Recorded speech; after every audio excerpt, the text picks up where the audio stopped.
By the time Charlotte was able to get Jamal's wound cleaned and bandaged, Mario had left with the woman. I finally turned to introduce myself, but the woman and Mario were gone.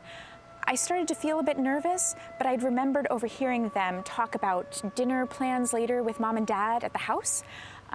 So I was going to tell the director anyway, but then all of a sudden Jamal's dad came in, so I had to fill out an incident report and fill him in on what had happened. Several minutes later, Mario's mom arrived to pick him up.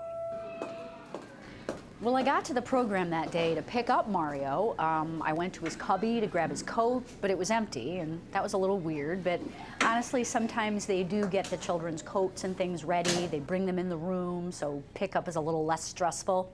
So I didn't think too much about it, and I just went into the room. Hi. So you can imagine my surprise when Mario's mom appeared a few moments later looking for him. I told her he had left with a woman a few minutes ago. Oh, what do you mean he left with a woman? What woman? Who was she? And where did they go? How are you not? I was furious with the program, and also I was terrified. Where is my child? The last infant had just been picked up when I was walking down the hall and heard yelling coming from the preschool room. I got there quickly to find Mario's mom screaming something at Charlotte about not knowing where her son was. Charlotte was clearly upset. The director called another staff person into the room and took Charlotte and Mario's mother into the hall to try to sort out the situation. The first thing I did was check the attendance sheet for a signature next to Mario's name. There wasn't one. I tried to explain what had happened. I had to take care of Jamal, and by the time I could say anything, Mario and the woman were gone. I couldn't just leave the room and chase after them.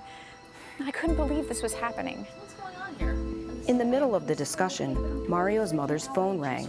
She looked down and saw it was her sister's number. Knowing they had plans together later that night, and that those plans might have to change, she picked up the phone. Listen, Casey. So Hi, honey. all of a sudden I realized that my phone is actually going off. Mario, hi, And I pick it up, and I hear Mario's voice telling me, "Mom, be careful, the roads are getting bad." And I felt so relieved because I knew he was safe. And then I also realized that we had agreed that my sister would pick him up that day. I'll call you at Grandma's in just a minute. So okay? honestly, I did feel bad because I know I yelled. I felt bad for causing confusion in the program. But honestly, I was also furious with the program for not following proper procedure. I was with my sister, and I know. I was so thankful that Mario was safe. I can understand why his mom was so upset, but I did the best I could under the circumstances. The director should also really take some responsibility here. I mean, she left me in the room by myself, knowing that I didn't know all of the parents, and I had never been around for pickup time before. I'm not sure I can substitute here anymore.